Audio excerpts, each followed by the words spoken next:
ओम सभी को नमस्ते। ओम का उच्चारण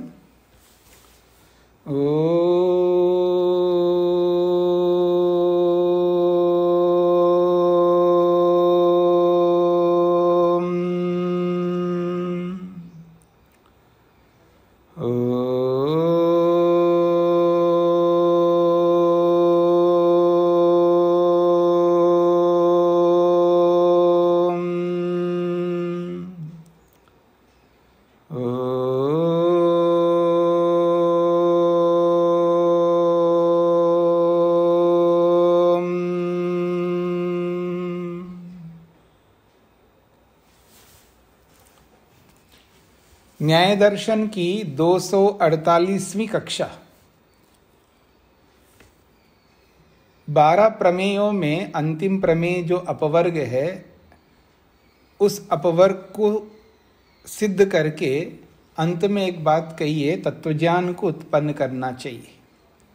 तो तत्वज्ञान की उत्पत्ति किस प्रकार होगी, इस चर्चा को दूसरे अध्याय के अंदर प्रारंभ किया है, यानी दूसरे अध्याय के दूसरे आहनिक में।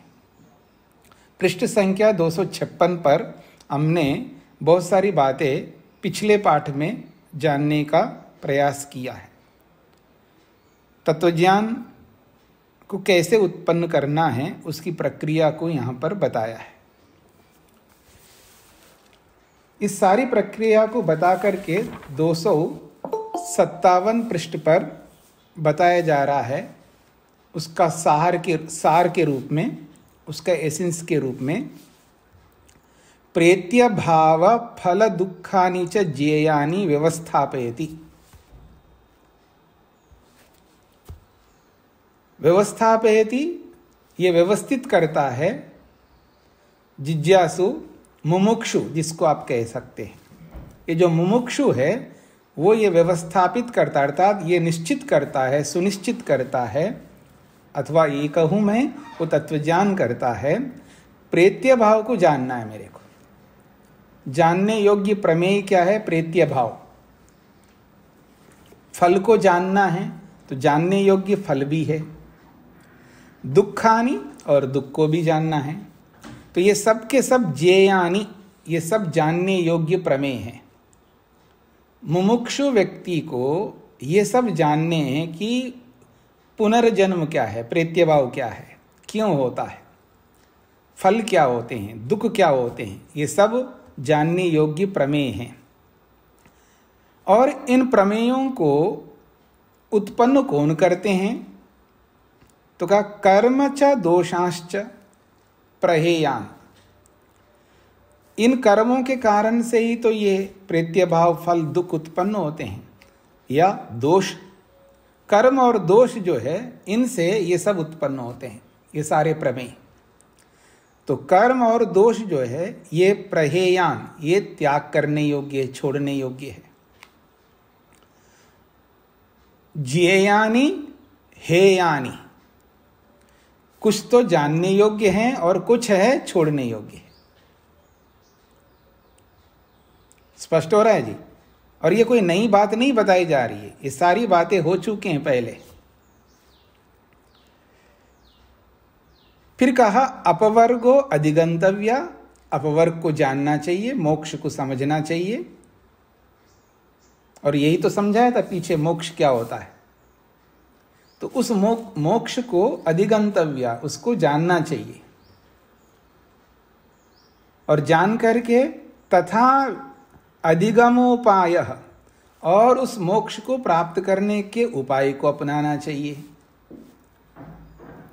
तथा उसके बाद पहले तो मोक्ष को जानो, अपवर्ग को जानो। एहसास ही नहीं कर रहे हैं हम मोक्ष क्या होता है। जब जान लेते हैं तो जानने के बाद में हमारे अंदर एक इच्छा उत्पन्न होगी, उस मोक्ष को प्राप्त करना चाहिए। तो उसके लिए उपाय ढूंढते हैं कि मोक्ष कैसे मिलेगा मेरे को। आप में से पूछ रहे थे ना पिछले पाठ में, तो कहते तत्वज्ञान, उस मोक्ष का उपाय है तत्वज्ञान। तत्वज्ञान करो। एवं, इस प्रकार से, चतस्रिभिः विधाभिः प्रमेयम विभक्तम, एवं इस प्रकार से चार विधाओं में, इन चार प्रकारों में प्रमेयम विभक्तम, प्रमेय जो है ये विभक्त हैं। इन चार प्रक्रियाओं में समस्त प्रमेय विभक्त हैं। कुछ तो जानने योग्य है और कुछ छोड़ने योग्य है, कुछ प्राप्त करने योग्य है और उनको प्राप्त करने के उपाय। जैसे पीछे बोला ना, दुख दुख का कारण, सुख सुख के कारण, यही तो बताया था पीछे प्रारंभ में, और वही बात यहां पर बताई जा रही है, लेकिन दूसरे शब्दों में बताई जा रही है। वहां स्थूल रूप से बताए, यहां सूक्ष्म रूप से बताया जा रहा है, क्योंकि सारी प्रक्रिया हमने जान रखी है। ये याद रखना, हमने सारी प्रक्रिया जानी, समझा, पूरी प्रक्रिया को हमने जान लिया है कि क्या होता है। प्रमाण, प्रमेय, संशय, प्रमाद, जो भी हमने 16 पदार्थों को जाना है अच्छी तरह। अब हम नए लोग नहीं हैं, सब पुराने हैं। जैसा आप बोलते हैं ना, पुराने खिलाड़ी हम लोग। अब सब कुछ हमें पता लग गया, बस हमको करना क्या है कि बस पुनर्जन्म को, फल को और दुखों को समझना है। ये प्रमेय है, इनको व्यवस्थित करना है, मेरे को ये सब जानना है, और इनको पैदा करने वाले जो कर्म और दोष है इनको छोड़ना है।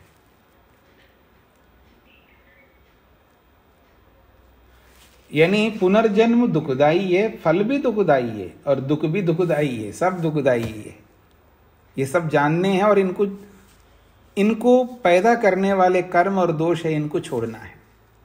अपवर्ग को समझना है और उस अपवर्ग का जो उपाय है, तत्वज्ञान, उसको अपनाना है। तो एवं चतस्त्रिभिः विधाभिः प्रमेयम विभक्तम, इन चार विधाओं में ये प्रमेय विभक्त हैं। आसेव मानस्य, और इन चारों का सेवन करता हुआ जो मुमुक्षु है, और केवल सेवन ही नहीं करता, अभ्यस्यतः, इनका अभ्यास निरंतर करता है।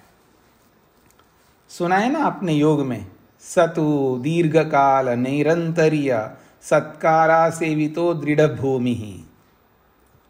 तो आसेव मानस्य, इन सब चारों का सेवन करता हुआ, जे पदार्थों को जानने में लगा हुआ है और कर्मों और दोषों को छोड़ने में लगा हुआ है, मोक्ष को जानने में लगा हुआ है और मोक्ष का उपाय जो तत्वज्ञान है उसको करने में लगा हुआ है।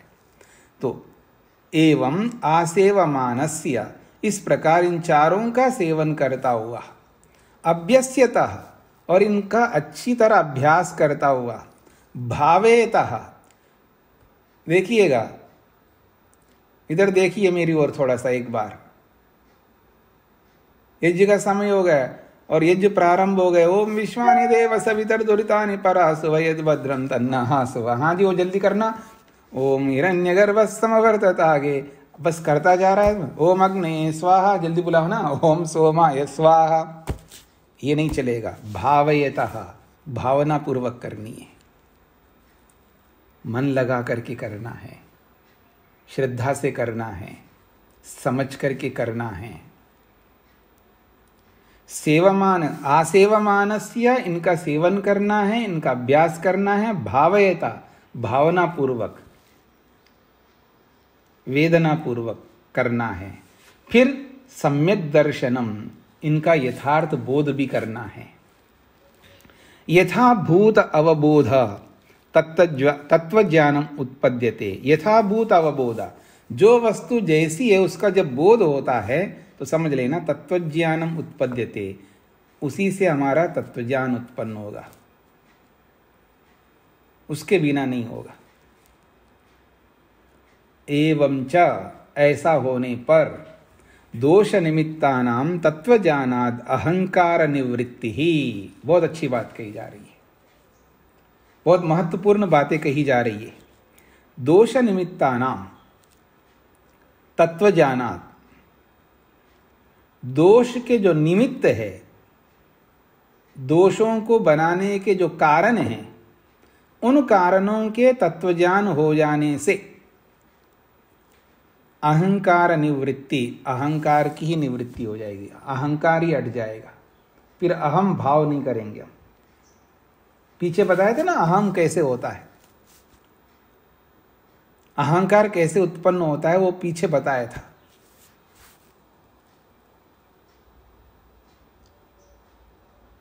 कोई प्रश्न कर रहे हैं या कुछ लिख रहे हैं आप लोग?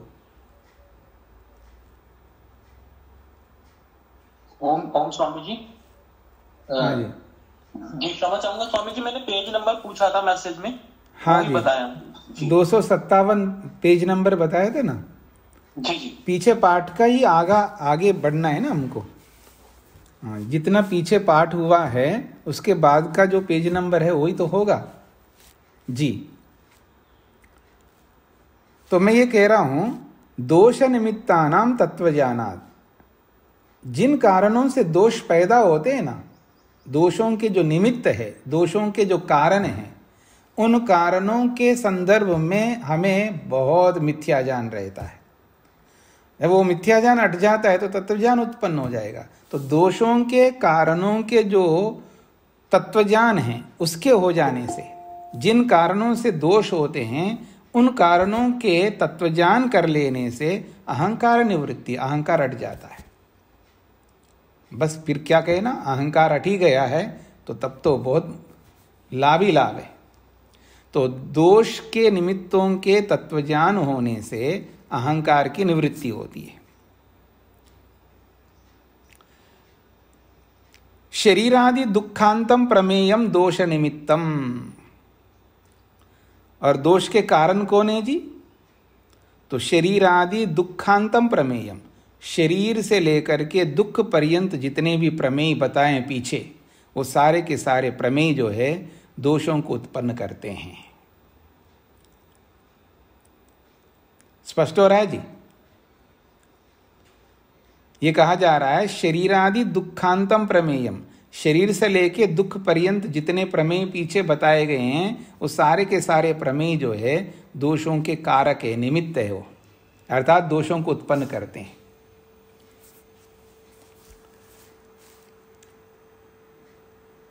तद विषयत्वात् मिथ्या ज्ञानस्य, क्योंकि ये जो मिथ्या ज्ञान है ना वो उन्हीं के तद विषयक है, यानी उन्हीं से लेकर के तो मिथ्या ज्ञान होता है हमको। हाँ जी, बहुत मिथ्या ज्ञान है। वो किस बारे में है जी आपको मिथ्या ज्ञान? शरीर के बारे में है, इंद्रियों के बारे में, मन के बारे में है, हाँ, सुख के बारे में, दुख के बारे में, इन्हीं के बारे में तो हमारा मिथ्या ज्ञान है। तो कह रहे हैं शरीर से लेके दुख पर्यंत जितने प्रमेय पीछे हमने बताए हैं, इन प्रमेयों में या ये प्रमेय दोष निमित्तम, ये दोष को उत्पन्न करने के कारण है। तद विषयत्वात् मिथ्या ज्ञानस्य, मिथ्या ज्ञान जो है वो उन्हीं विषयों से होता है। तदिदम तत्वज्ञानम, और वो जो तत्वज्ञान है जिसके होने पर अपवर्ग मुक्त मोक्ष होता है, तदिदम तत्वज्ञानम तद विषयम उत्पन्नम अहंकारम निवर्तयति। तद विषयम, उस विषय जो अहंकार है, किस विषय जी? शरीर से लेके दुख पर्यंत जो प्रमेय हैं उनसे संबंधित अहंकार उत्पन्न होता है हमको। पीछे बोला था ना, हम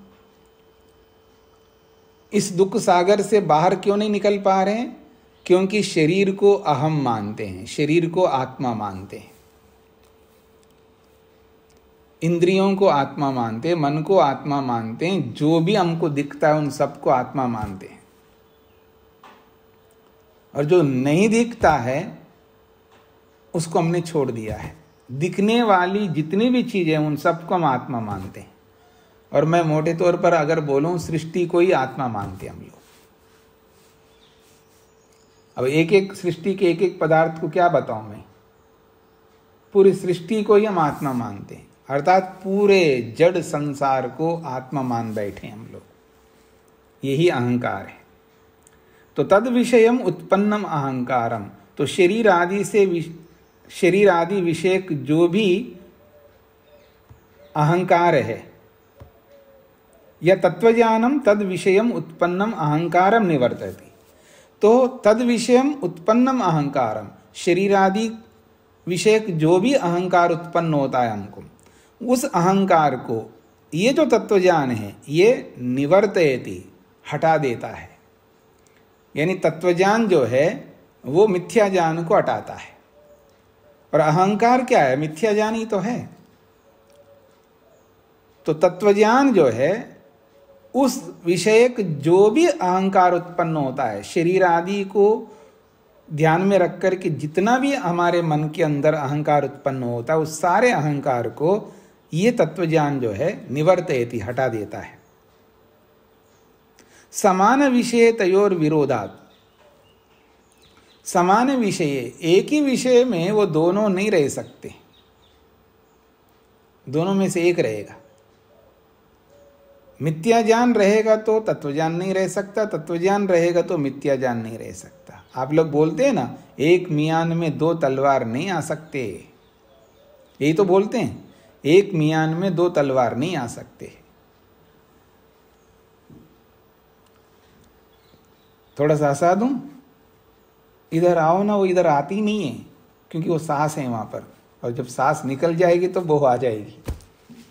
और कई बार सांस भी उधर जाती नहीं है, क्यों नहीं जा रही है? उधर बहू है, वो निकल जाए तो तब जाएगी।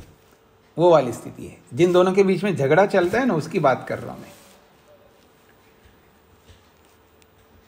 तो एक के होने पर दूसरा नहीं आ सकता है। जहां विरोध होता है दोनों में, दोनों एक दूसरे के अगेंस्ट है, तो जो कोई भी ऐसे होते हैं वहां दोनों एक साथ नहीं रह सकते। इसलिए कह रहे हैं समान विषय, एक ही विषय में दोनों नहीं रह सकते एक साथ। समान विषय का मतलब है कोई भी एक विषय है और उस विषय में विद्या भी है और अविद्या भी है, ऐसा नहीं रह सकते। हाँ, जब बेटे को मां देखती है तो अगर मोह से देखती है तो समझ लेना उस समय विद्या नहीं है। हाँ, ये याद रख लीजिएगा। जब मां अपने बेटे को मोह से देखती है तो मोह जब तक रहेगा तब तक मां में विद्या नहीं रहेगी बेटे के विषय में।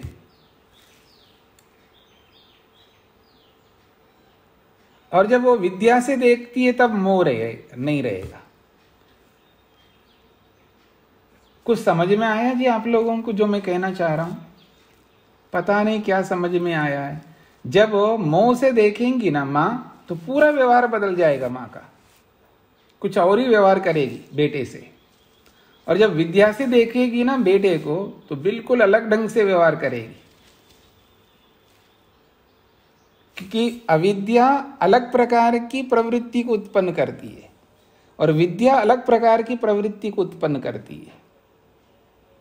इस बात को हमें समझना है। हम जिस प्रकार की प्रवृत्ति कर रहे हैं ना, उस प्रवृत्ति के पीछे विद्या और अविद्या काम करती है। मैं दूसरे शब्दों में बोलूं, क्योंकि हम जो भी कर्म करते हैं ना उसके पीछे ज्ञान काम करता है, चाहे वो मिथ्या ज्ञान हो या सत्य ज्ञान हो।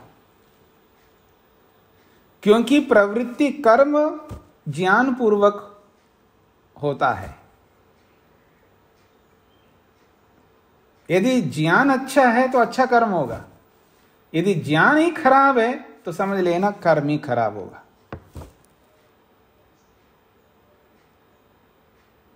कोई ये सोचे कि मैं अच्छा कर्म कर रहा हूं या नहीं कर रहा हूं तो अपने ज्ञान पर जाए, या मैं दूसरे शब्दों में बोलूं अपने सोच पर जाए, अपनी दृष्टि पर जाए, अपने एटीट्यूड पर जाए। क्या सोच रखता है, उसी सोच के आधार पर वैसा ही कर्म होगा। और सोच यदि अविद्या से युक्त है तो कर्म भी अविद्या से युक्त होगा, और सोच हमारा विद्या से युक्त है तो कर्म भी विद्या से युक्त होगा। तो यही कहा जा रहा है यहां पर, समान विषय तयोर विरोधात्, एक ही विषय में दोनों में विरोध है, दोनों एक साथ नहीं रह सकते। एवं तत्वज्ञानात्, इस प्रकार से जब हमें तत्वज्ञान उत्पन्न होगा, उस तत्वज्ञान से दुख तुरंत हट जाएगा। दुख के हटते ही जन्म हट जाएगा, जन्म के अटते ही प्रवृत्ति अट जाएगी, प्रवृत्ति के अटते ही दोष, दोष के अटते ही मिथ्या ज्ञान। अब इसको मैं उल्टा कर दूं तो कहते हैं उत्तरोत्तर अपाये। उत्तरोत्तर अपाय का मतलब है सबसे पहले हमको मिथ्या ज्ञान को हटाना होगा।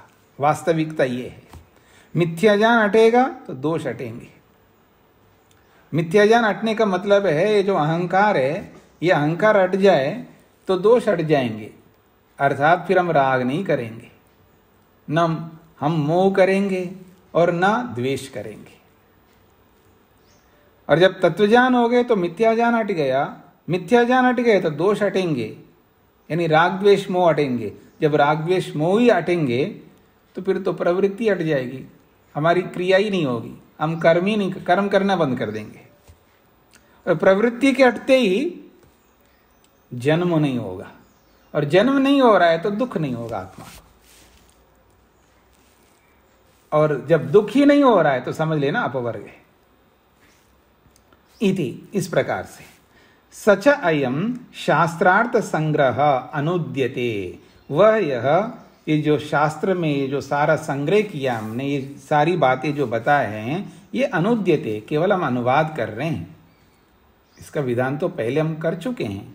न अपूर्व विधीयते, पहले बिल्कुल नहीं बताया, अब यहाँ विधान किया जा रहा है, ऐसा नहीं है। पहले विधान कर चुके हैं, उसी को यहाँ अनुद्यते, पुनः कथन, अनुद्यते का मतलब पुनः कथन किया जा रहा है, अर्थात अनुवाद किया जा रहा है।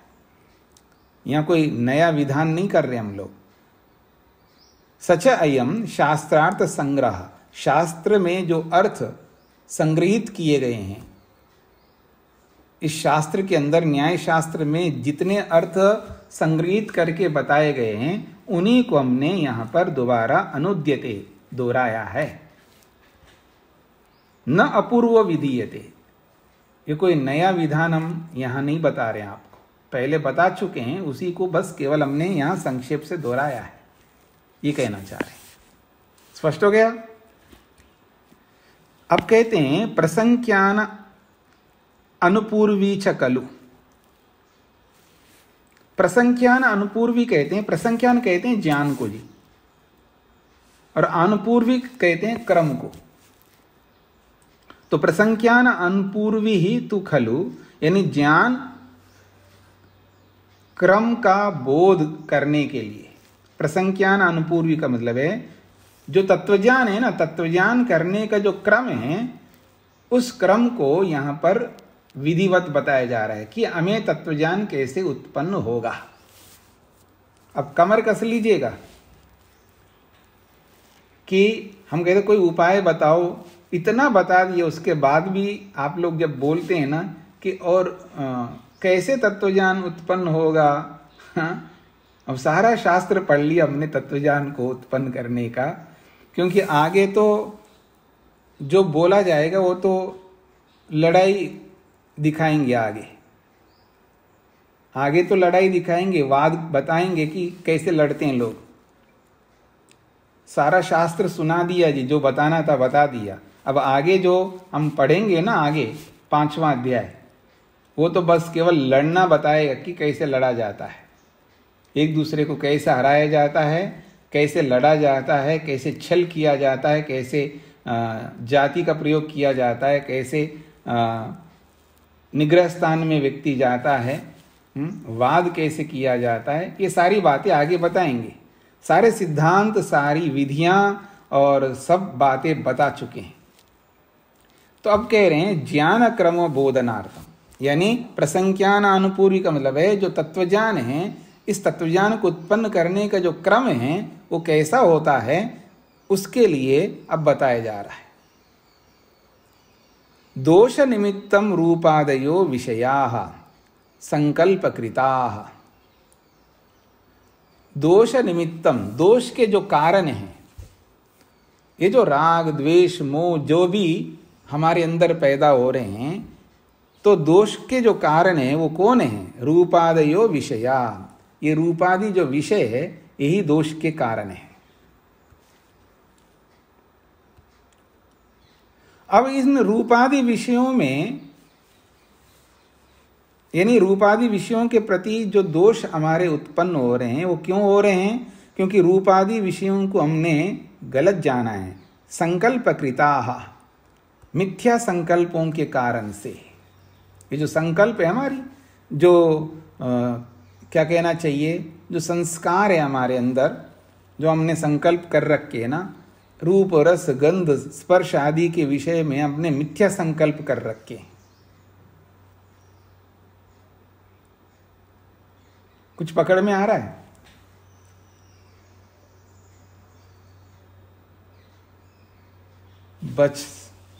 बस मेरे आंखों के सामने रहो बस, और कुछ नहीं। हाँ, मेरे लिए कुछ मत करना, बस मेरे आंखों के सामने रहना। कुछ याद आ रहा है? आप यही तो करते हो।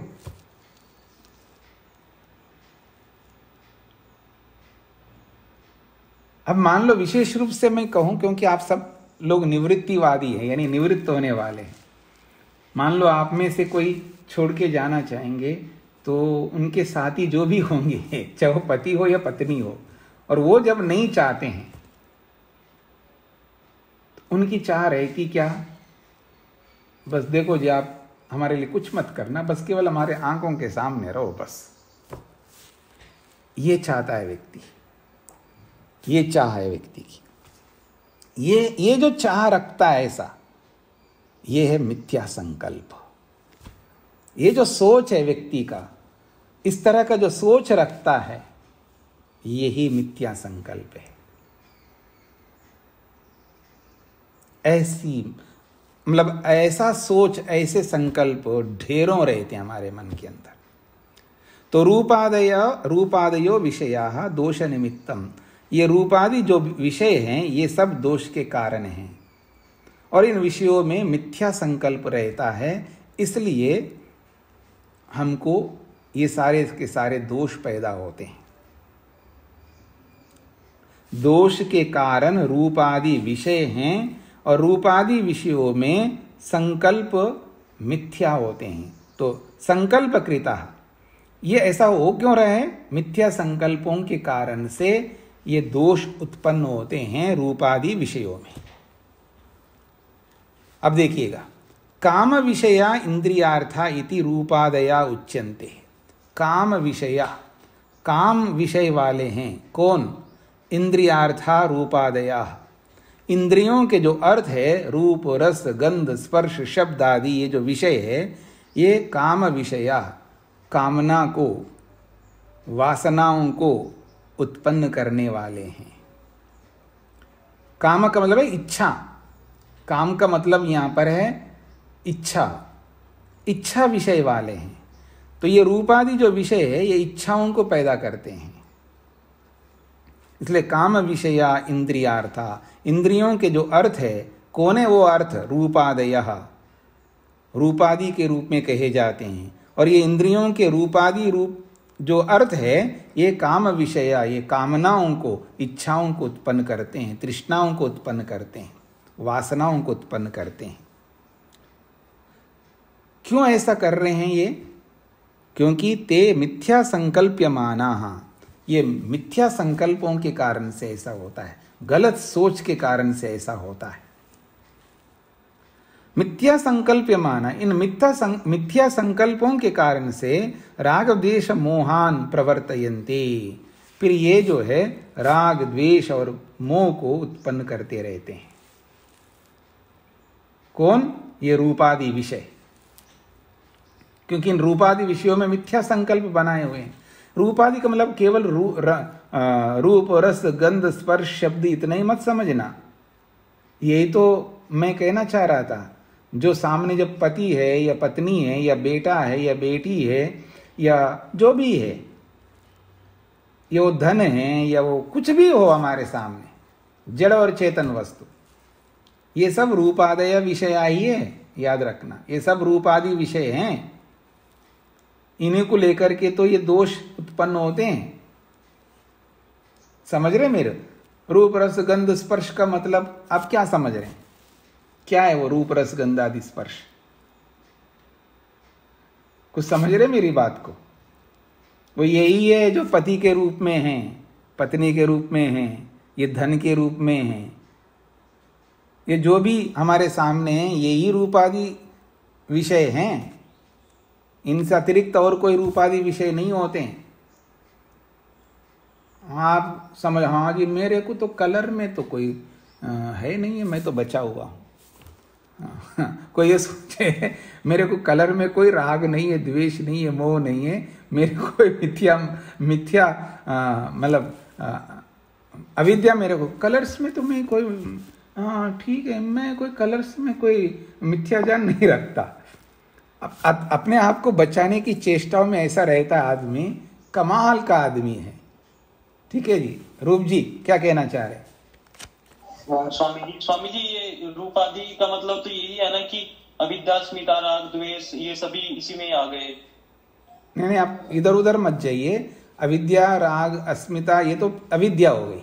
रूपादि विषय का मतलब है जैसे रूपादि विषय में रूप, रस, गंध, स्पर्श और शब्द, ये 5 विषय है ना।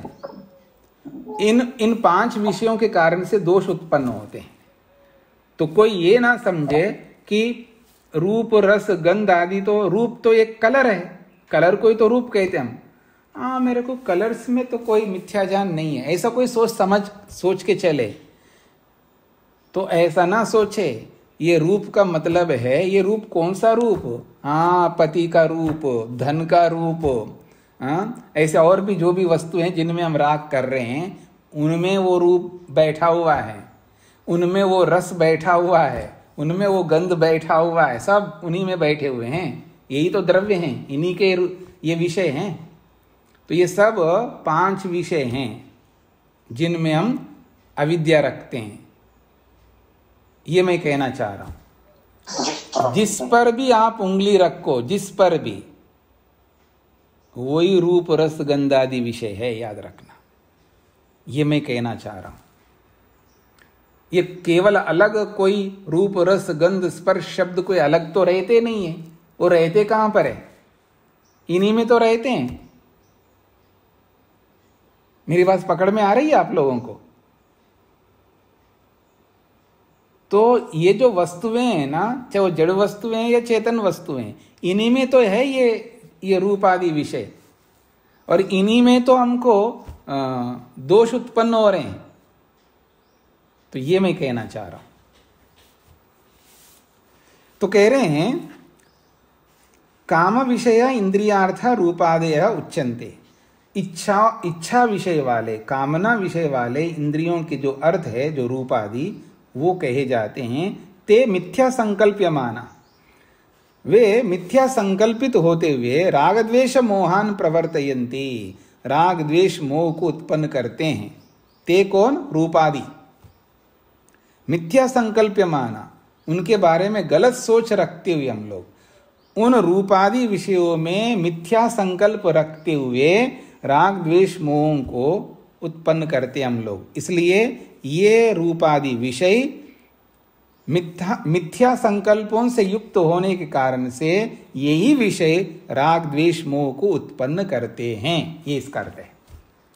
तान पूर्वम प्रसंचक्षीता, इन रूपादि विषयों को सबसे पहले आदमी को तत्वज्ञान करना चाहिए। तत्वज्ञान प्रारंभ कहां से करना चाहिए? समझ लीजिएगा शास्त्रकार क्या कहना चाह रहे। तत्वज्ञान प्रारंभ यहां से करो, इन रूपादि विषयों में तत्वज्ञान सबसे पहले करो, इन 5 विषयों में तत्वज्ञान करो। तान पूर्वम प्रसंचक्षीता, सबसे पहले इन विषयों का तत्वज्ञान कर लेना चाहिए। प्रसंचक्षीता का मतलब है तत्वज्ञान करना चाहिए। इन 5 विषयों को सबसे पहले समझना है, इनका ही तत्वज्ञान पहले करना चाहिए। तांश्च प्रसंचक्षानस्य रूपादि विषयो मिथ्या संकल्पो निवर्तते। तांश्च प्रसंचक्षानस्य, इन तांश्च रूपादि विषयः, इन रूपादि विषय संबंधी तत्वज्ञान करने वाले व्यक्ति को मिथ्या संकल्पो निवर्तते, रूपादि विषय जितना भी मिथ्या ज्ञान है वो सब हट जाता है।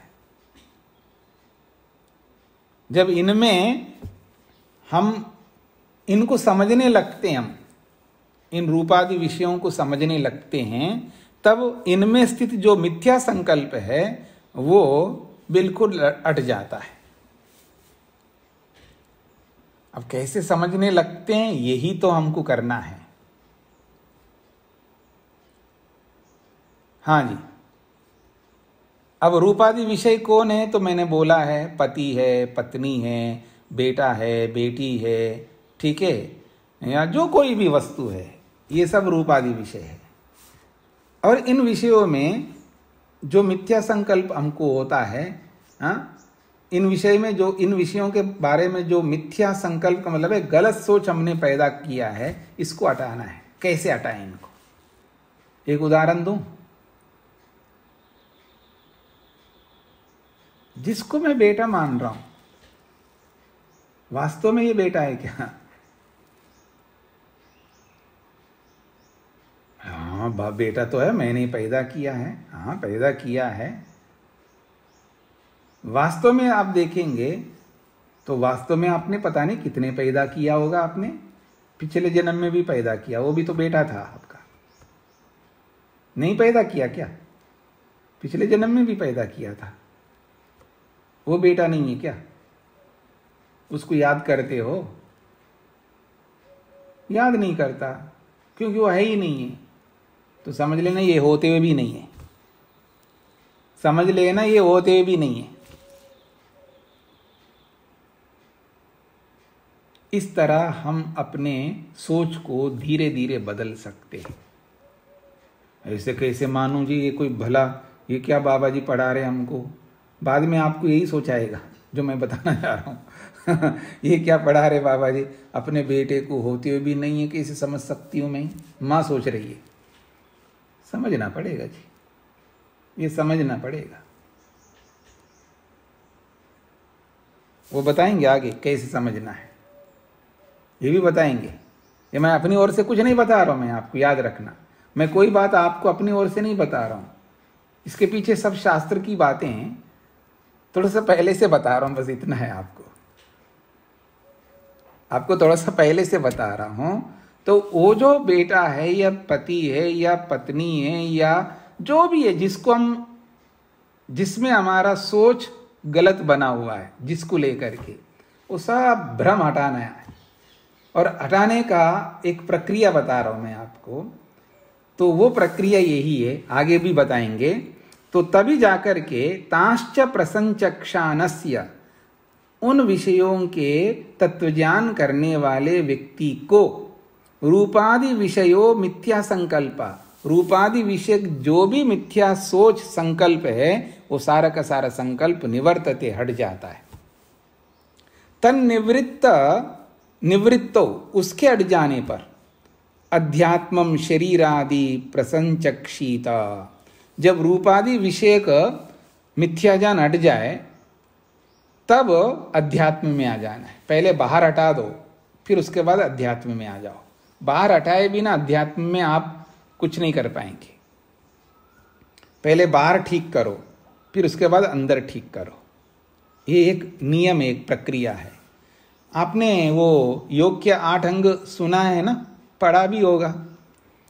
पहला अंग यम है और दूसरा अंग योग का नियम है। और नियम में जो पहला विभाग क्या है जी? शौच, पवित्रता, शुद्धि।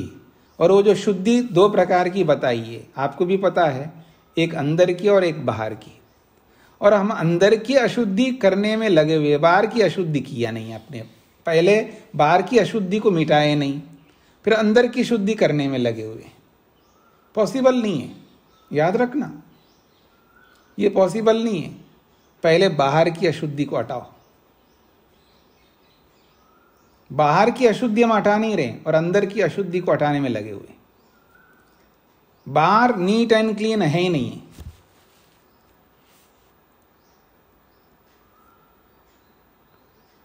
और नीट एंड क्लीन नहीं जी, हम तो बात साफ सुथरा करते हैं जी। बहुत हम लोग क्या करते हैं, बाहर साफ सुथरा, घर को ही चमका रहे हैं ना, अर्थ को नहीं चमका रहे हैं। अर्थ सूची भी होती है, याद रखना। सूची अलग अलग प्रकार की है ना, शुद्धि। हाँ, ये याद रखना, शुद्धि का विस्तार समझ लेना। जैसे पात्रों की शुद्धि होती है, कपड़ों की शुद्धि होती है, बिस्तर की शुद्धि होती है, हाँ, जगह की शुद्धि होती है, बहुत सारी शुद्धि होती है। उसमें अर्थ की भी शुद्धि होती है, धन की शुद्धि भी होती है। अगर वो ना करें तो बाहर की शुद्धि अभी कंप्लीट नहीं की हमने। बाहर की जितनी भी गंदगी है, जहां जहां हमको दिखाई दे, वो सारी गंदगी को हटाना पड़ता है। अच्छा, हमको जानकारी नहीं है बाहर की क्या क्या अशुद्धि होती है, ठीक है ना। अशुद्ध को शुद्ध मान बैठे आज हम लोग। तो फिर जानकारी एकत्रित करो, शास्त्र पढ़ो, स्वाध्याय करो। और मेरे को पता चल जाए ये अशुद्ध को पकड़ के रखा हूं, तो क्या करोगे? जब छोड़ दोगे उसको। हाँ, जब आदमी को ये पता नहीं चल रहा है मैं सांप पकड़ के रखा हूं, उसको पता नहीं लग रहा है, समझ रहे मेरी बात को? आंखें बांध दिया है, उसके आंख बंद कर दिया है, पट्टी बांध दिया है, उसके हाथ में वो सांप दे दिया है, उसको दिखाई नहीं दे रहा है, उसको पता नहीं लग रहा है ये सांप है। और जब पता लग जाए तो क्या करेगा? छोड़ देगा, ठीक है। कई लोग करते हैं ना, एक शो भी करते हैं कि उसमें आदमी को आंखें बंद करते हैं और उसको स्पर्श कराते हैं, इसको पकड़ो, वो हाँ कुछ तो है, वो कुछ क्या है उसको पता नहीं है। वो कुछ जो है वो किसी प्राणी का है, वो कुछ, वो सांप का भी हो सकता है, वो खरगोश का भी हो सकता है, वो किसी और का भी हो सकता है, और प्राणी का। वो स्पर्श कराते हैं और वो स्पर्श करता है, थोड़ा सा डरता है लेकिन करना पड़ता है, नहीं किए बिना आपको नहीं छोड़ेंगे, आपको स्पर्श करना पड़ेगा। आप करते जाओ स्पर्श, और आपको पता नहीं है सांप को स्पर्श कर रहा हूं मैं, पता नहीं किसको स्पर्श कर रहा हूं। थोड़ा सा लगता है सांप जैसा लगता है, लेकिन वो सांप नहीं भी हो सकता है ना। आजकल टेक्नोलॉजी बहुत जबरदस्त है, ये याद रखना। हाँ, तो अब आप आंखें खोलो तो पता लग रहा है कि तो सांप ही नहीं है, ऐसे पता नहीं मैं सांप मान बैठा हूं, लेकिन दोबारा और स्पर्श करा रहे हैं आपको। आप पट्टी हटा दे, देखो जी आप परेशान हो रहे हो, डर रहे हो ना, आपको सांप लग रहा था ना, ये सांप है क्या? हाँ सही बात है, सांप नहीं है। फिर पट्टी बांधो उसका, फिर रियल सांप ले आओ, फिर स्पर्श कराओ, स्पर्श करा रहा है, हाँ ये भी ऐसे ही लग रहा है, सांप नहीं भी हो सकता है। अच्छी तरह स्पर्श कर रहा है, और स्पर्श कर रहा है, उसको हाथ में दे दिया, उसको हाथ में दे दी का मतलब पूरे सांप को नहीं, बीच में से भी हाथ में दे दिया जाता है ना, और वो वहां सांप की तरह ही दिख रहा है। और उसको थोड़ा सा ऐसा भी किया जाता है, याद रखना, कि उसको थोड़ा सा अधकचरा बेहोश किया जाता है, फिर उसको पकड़ाया जाता है। हाँ, और जैसे पट्टी खोल दे तो फिर वो क्या करेगा, तो सांप है, छोड़ देगा, वो दूर हो जाएगा उससे। तो ऐसे ही मैं कहना चाह रहा हूं यहां पर कि जिसको हम देख रहे हैं ये जो सुख के रूप में दिखता है, चाहे जो कोई भी हो, रूप रस गंध स्पर्श शब्द, वास्तव में वो सुख नहीं है, फिर भी सुख के रूप में हमको दिखाई दे रहा है। जब ये पता लग जाएगा तो वो हटा देगा, उसको दूर कर देगा। तो ऐसे ही जो धन है उसको पता नहीं लग रहा, उसको धन के रूप में दिख रहा है, लेकिन वो धन नहीं, वो अशुद्ध है, अशुद्ध धन है। तो जब उसको पता लगे ये तो अशुद्ध धन है, तो एकदम हटाने में उसको कोई देरी नहीं लगती है, क्योंकि शौच का पालन करना है। तो शौच का पालन करना है, तो जब वो अशुद्ध है तो अशुद्धि से दूर होता है व्यक्ति। ये समझ पैदा जब तक नहीं होगा तब तक हम आगे नहीं बढ़ पाएंगे। हम प्रारंभ में ही हम फेल हो रहे हैं तो आगे कैसे पास होंगे? पहली कक्षा में हम फेल हो रहे हैं तो आगे की कक्षाओं में कैसे पास होंगे? इस बात को हमें समझना है। तो जो हमारी शुद्धि है, पवित्रता जो है, ये पहले बाहर की करनी है, फिर उसके बाद अंदर की करनी है। ठीक इसी प्रकार से यहाँ पर कहा, पहले बाहर की जो चीजें हैं, जो रूप रस गंध आदि, जो माता में, पिता में, भाई में, धन में, फलाने में, उसमें जो है वो रूप रस गंध आदि, उसके मिथ्या ज्ञान को पहले हटाना है हमको, फिर उसके बाद अध्यात्म में आना है, फिर अपने शरीर का जो मिथ्या ज्ञान है वो फिर बाद में हटाना है। तो अध्यात्मम शरीर आदि प्रसंचक्षितः, तो अध्यात्म में शरीर आदि आएंगे जो अपने अंदर है। तत्प्रसंज्ञानात्, और उनका भी प्रसंज्ञान होने से, अर्थात इनका भी जब तत्वज्ञान हो जाता है। हाँ जी, विशाल जी को क्या पूछना है? नमस्ते स्वामी जी। स्वामी जी, धन की शुद्धि को एक बार दोबारा से बता दीजिए, किस प्रकार से समझना है और करना है। धन की शुद्धि अशुद्धि का मतलब देखिएगा, अगर मेरे पास धन है और वो वाइट नहीं है, जिस आजकल बोला जाता है ना, मतलब 2 नंबर का जो पैसा अगर मैं बोलूं वो वाइट नहीं है तो अशुद्ध है, उसको मेरे को शुद्ध करना है। अथवा मैं अधर्म से कमा रहा हूं तो भी वो अशुद्ध है।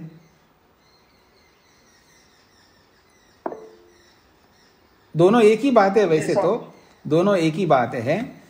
हाँ जी, मोहनलाल जी को क्या पूछना है? स्वामी जी नमस्ते। जी स्वामी जी, आत्म शुद्धि क्या होती है? हाँ जी, क्या बोला आपने? हाँ, आपका इंटरनेट थोड़ा सा कम है, स्लो है आपका, तो इसलिए आपकी आवाज सुनाई नहीं दे रही हमको। अपने इंटरनेट को ठीक रखिए। हाँ, नहीं आवाज आ रही है जी। तो आगे बढ़ते हैं जी।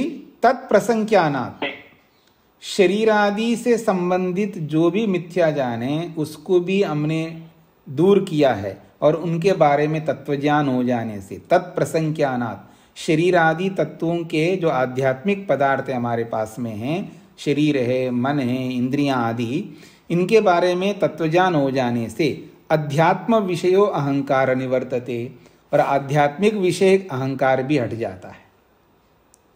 पहले हमें बाह्य अहंकार को हटाना है, फिर उसके बाद अध्यात्म विषयक अहंकार को हटाना है। सो अयम अध्यात्म बहिश्च विविक्त चित्तः, सो अयम, वह ये जो मुमुक्षु व्यक्ति है, अध्यात्मम बहिश्च, अध्यात्म और बाह्य, बाहर यानी अंदर का और बाहर का दोनों प्रकार का जो अहंकार है उससे रहित होता है। तो विविक्त चित्तः, दोनों अहंकारों से रहित चित्त वाला बन जाता है, मन वाला, यानी दोनों प्रकार के अहंकारों से रहित मन वाला बन जाता है। तब विरहन, तब विरक्त होता हुआ, मुक्त इति उच्यते, भले वो शरीर में रहता है लेकिन दोनों प्रकार के अहंकारों से वो रहित हो चुका है, और जीते जी जीवन चल रहा है, जीते जी जीवन मुक्त हो जाता है। और शरीर के छूटने पर यथार्थ में मुक्ति में रहता है। शरीर में रहते हुए भी मुक्ति जैसा अनुभव कर रहा होता है, इसको जीवन मुक्त कहते हैं। योगी व्यक्ति इसी स्थिति में रहता है। जो असंप्रज्ञा समाधि को प्राप्त किया हुआ योगी होता है, ईश्वर का दर्शन जिसने किया है वो योगी होता है, वो जीते जी विमुक्त होता है, इन दोनों प्रकार के अहंकारों से रहित होता है वो, और वो दुखों से रहित रहता है, ये कहना चाह रहे हैं। हाँ जी, सविता जी को क्या पूछना है? नमस्ते स्वामी। मोहन ने जो प्रश्न किया था ना, वो आत्म शुद्धि के बारे में पूछा था उन्होंने। हाँ, तो वही बताएंगे जी। आपका कोई अपना प्रश्न हो तो बताइए। नहीं स्वामी जी, मेरा नहीं। ठीक है। हाँ जी, शेखर जी को क्या पूछना है? जी प्रणाम स्वामी जी। जी, तो इंद्रिया विषय तो बाह्य विषय हो गई है स्वामी जी। क्या जी?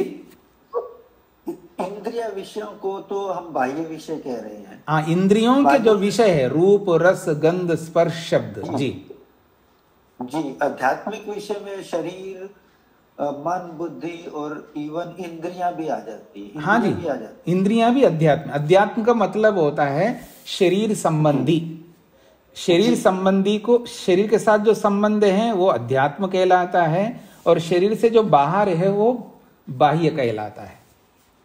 जी स्वामी जी। सो इंद्रियों की शुद्धि और ये विषयों की शुद्धि, इसमें कैसे हम डिफरेंशिएट करेंगे? इनमें ऐसे मतलब इनको अलग अलग कैसे देखेंगे स्वामी जी? जी, जैसे जैसे शरीर को हम आत्मा मानते हैं ना,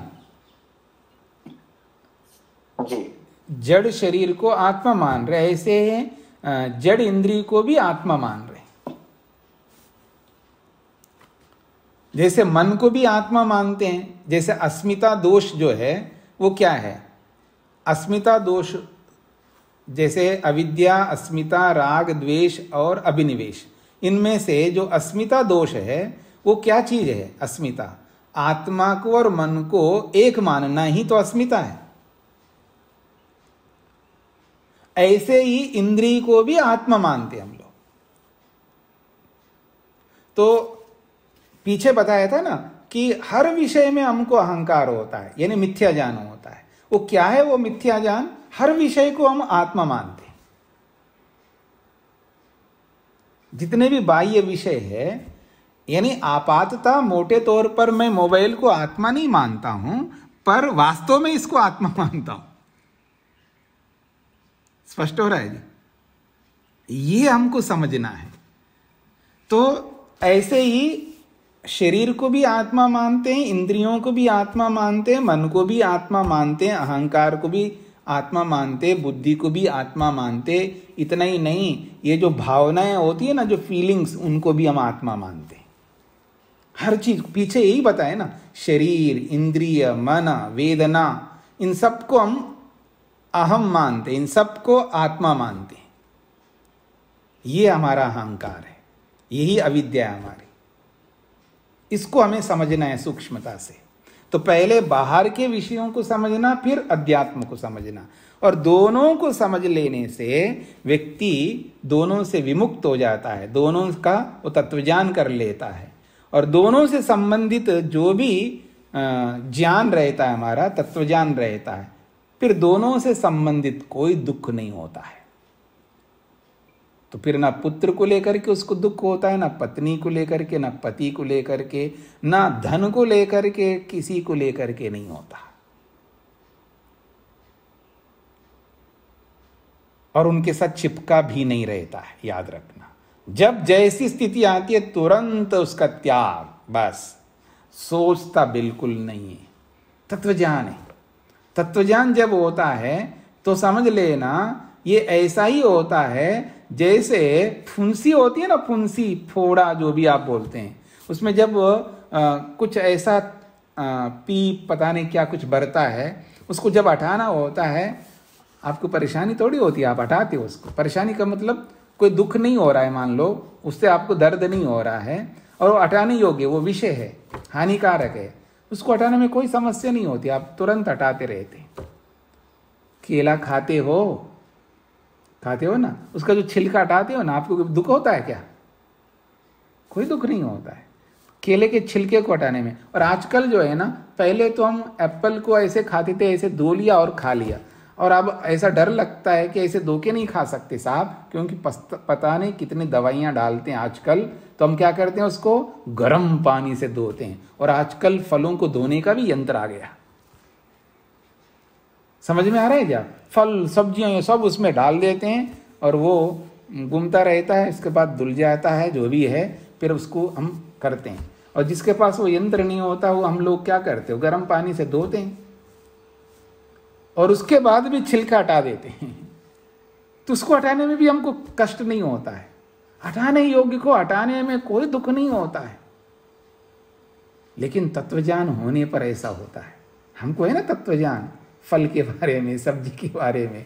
हाँ जी, आजकल जी बहुत दवाइयाँ डालते हैं, और मेरे बस की बात नहीं जी, ऑर्गेनिक खरीद सकूँ मैं, क्योंकि जी बहुत महंगे हैं जी। पता नहीं ये पैसा साथ में ले जाएगा ये आदमी। को समझ रहे हैं ना? ऐसा लगता है पैसा साथ में ले जाएगा ये, इसलिए उसको बहुत महंगा लगता है। कपड़े महंगे नहीं लगते उसको, क्योंकि दिखाना पड़ता है ना लोगों को। अंदर जानने वाले को थोड़ा दिखा सकते मैंने क्या खा के आया। कुछ समझ रहे हैं? कौन सा चावल खा के आया हूँ, कौन सी सब्जी खा के आया हूँ, सस्ती सब्जी खरीद के खा के आया हूँ या महंगी सब्जी खरीद के खाया हूँ, किसको पता लगेगा जी? अंदर डालने वाली चीज कुछ भी डाल सकते हो आप, हाँ कोई फर्क नहीं पड़ता, लेकिन दिखाई देना चाहिए अच्छा कपड़ा, अच्छे जूते ब्रांडेड के। समझ रहे हैं आप लोग? तो यानी मतलब सोच है, समझ है। देखिएगा, मेरे को ये ब्रांडेड की चीज मिले ना मिले, लेकिन अंदर जाने वाली ब्रांड के मिलनी चाहिए। ऑर्गेनिक खरीदो, अब क्या करें, कितना ही महंगा हो खरीदो ना।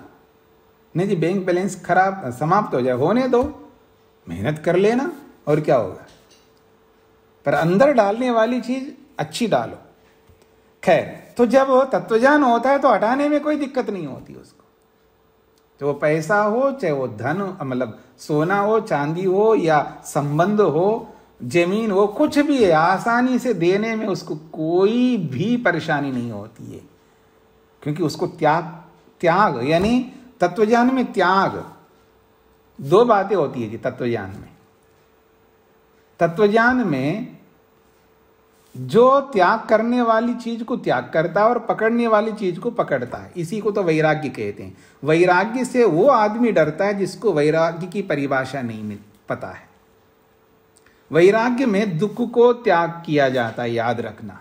जो जो दुखदाई है उसको हटाता है, चाहे वो पति हो या पत्नी हो, चाहे वो कोई भी हो, वो धन हो या जमीन हो, चाहे वो कोई भी हो, जिससे दुख मिलता है उस दुख को हटाता है। वो पति को हटा नहीं रहा है, वो दुख को हटा रहा है। वो पत्नी को नहीं हटा रहा है, वो दुख को हटा रहा है। वो धन को नहीं हटा रहा है, वो दुख को हटा रहा है।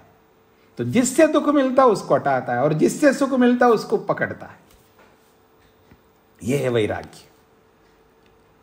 इतने अच्छे वैरागी सब डर रहे हो बिना मतलब। वैराग्य को समझना है, क्योंकि वैराग्य में आप एक पक्ष को समझते हैं कि वो सब छोड़ना पड़ता है। अरे भले आदमी इधर छोड़ रहे थे तो पकड़ना भी तो मिल रहा है ना, पकड़ में भी तो आ रहा है आपको, बढ़िया मिल रहा है इसलिए तो छोड़ रहे हो। कौन आदमी छोड़ेगा जी? कोई नहीं छोड़ सकता बढ़िया ना मिले तो। वो पागल है, ऐसे ऐसे कैसे छोड़ेगा? आपको बढ़िया मिल रहा है तभी इसको छोड़ रहे हो, यानी जिसको छोड़ रहे हो उससे बढ़िया मिल रहा है आपको। तो बढ़िया लेते जाता है व्यक्ति और घटिया को, या यूं कहना चाहिए, मैं घटिया ना बोलूं, दुख को छोड़ रहा होता है।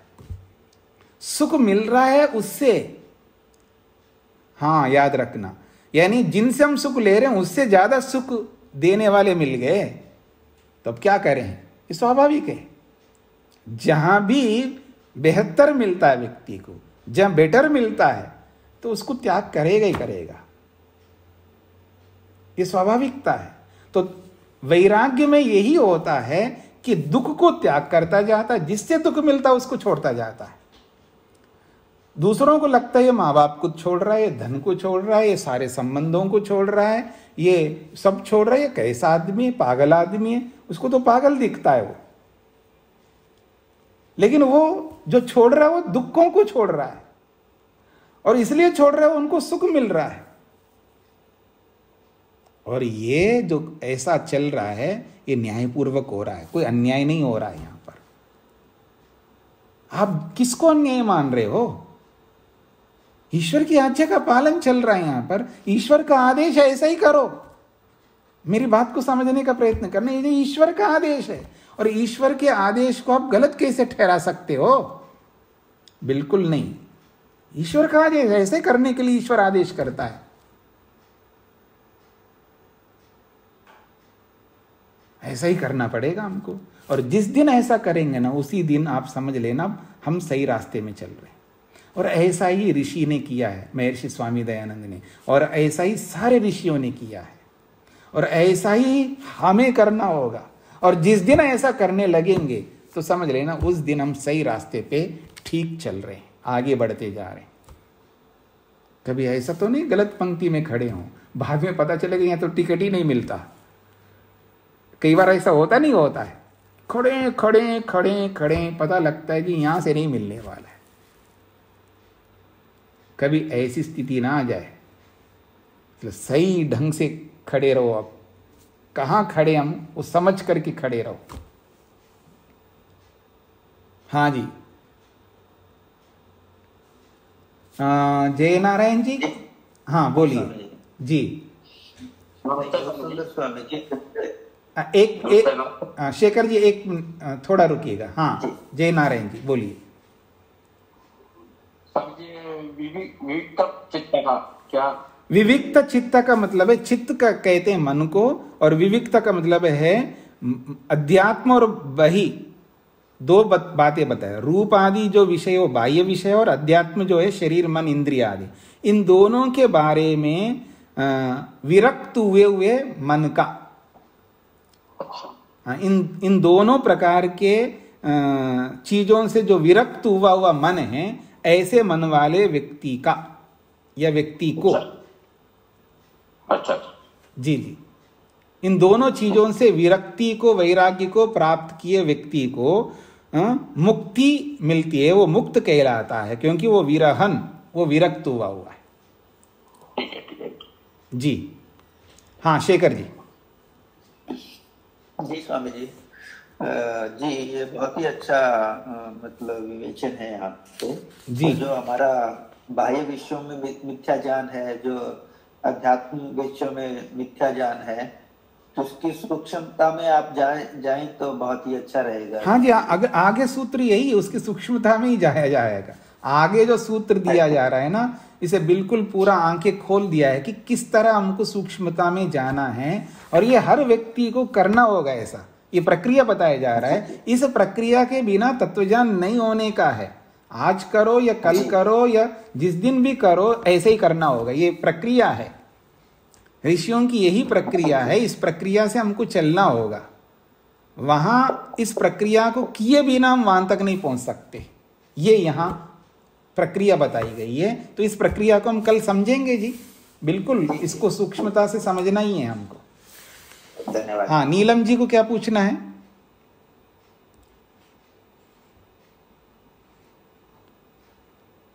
हाँ जी, आपका हाथ खड़ा हुआ है। और कुछ लोग अपने क्या कहते हैं, वीडियो को बंद करते हैं। वो लोग वीडियो को ना बंद करें, सब अपना वीडियो खोल के रखें, ताकि मेरे को भी समझ में आएगा कि आप लोग ठीक से पढ़ाई कर रहे हैं अथवा वीडियो बंद करके यहाँ से उठ के चले गए हैं। पता ही नहीं लगता आप लोग बैठ कर के सुन रहे हैं नहीं सुन रहे हैं। तो इसलिए मैं चाहता हूँ सबको वीडियो ऑन करके रखना चाहिए, ताकि मेरे को लगातार पता रहे कि आप सब सुन रहे हैं। उसके आधार पर सुनाने वाले को भी सुनाने में अच्छा लगेगा। ठीक है जी। तो फिर कल तो कक्षा नहीं होगी, कल अमावस्या है, तो कल कक्षा बंद रहेगी। फिर हम नए साल के प्रारंभ करते हुए हम कक्षा करेंगे। चैत्र शुक्ल प्रतिपदा को हम, यानी परसों कक्षा होगी। ओम शांति शांति शांति।